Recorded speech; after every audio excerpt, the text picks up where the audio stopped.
Imagine standing in the ancient city of Rome nearly 2,000 years ago.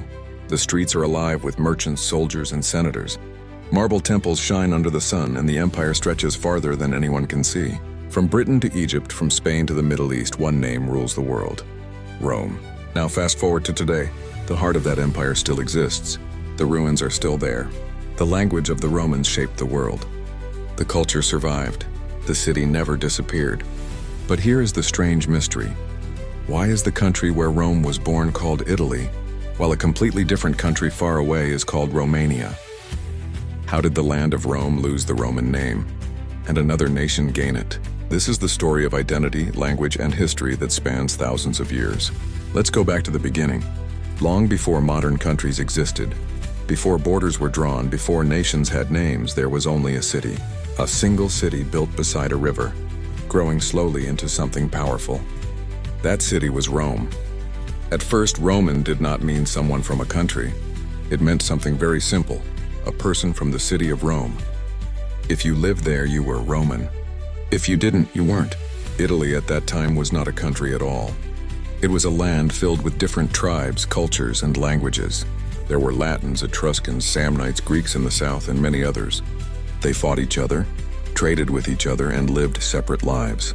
Rome was just one city among many. But then everything changed. Rome began to grow stronger. Its army became more powerful. Its leaders became more ambitious. Slowly, city by city, region by region, Rome conquered the entire Italian peninsula. For the first time, all of Italy was under one power. But even then, people did not call the land Romania. They called it Italy because Rome was not a country. It was a city that ruled a massive empire, and that empire kept growing. Soon, Rome controlled lands across 3 continents. Millions of people became part of Roman rule. But here is the important detail. Not everyone living in the empire was from Italy. People in Spain became Roman. People in France became Roman. People in North Africa became Roman. Even people in parts of Eastern Europe became Roman.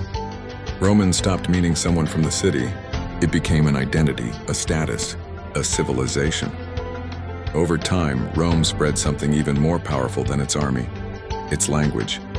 Latin became the language of law, business, and daily life. Wherever Rome ruled, Latin followed. And in some places, that language stayed alive long after the empire itself disappeared. Then came the fall. In the year 476 AD, the Western Roman Empire collapsed. The power that once ruled the world was gone. The army disappeared, the government broke apart. The empire shattered into pieces. Italy, the heart of Rome, did not stay united. Instead, it became a land of many small kingdoms, city-states, and powers. Different rulers took control of different regions. Some were Germanic kings, others were local leaders. Over centuries, people began to identify with their cities, not with Rome. They were Florentines, Venetians, Milanese, Neapolitans. The idea of being Roman slowly faded as a national identity. Yes, the city of Rome still existed. Yes, its history was respected. But the people living across the peninsula no longer saw themselves as one Roman nation, and so the old geographic name survived: Italy. It was an ancient name that existed even before Rome became powerful. When the country finally united in the 1800s into one modern nation, the leaders chose that historic name. They didn't call it Rome. They didn't call it Romania. They called it Italy, just as people had for thousands of years. But far away, something very different was happening. To the northeast of Italy, beyond the mountains and across the Danube River, there was once a land called Dacia. In the year 106 AD, Roman armies invaded and conquered it. Roman soldiers, settlers, and families moved there. They built cities, roads, and forts. They brought their culture. They brought their laws. And most importantly, they brought Latin. Even after Rome later left the region, something unusual happened. The people stayed, the language stayed, the memory of Rome stayed. While many parts of Europe changed languages over time, the people in this region kept speaking a form of Latin. Over centuries, that Latin slowly transformed into a new language.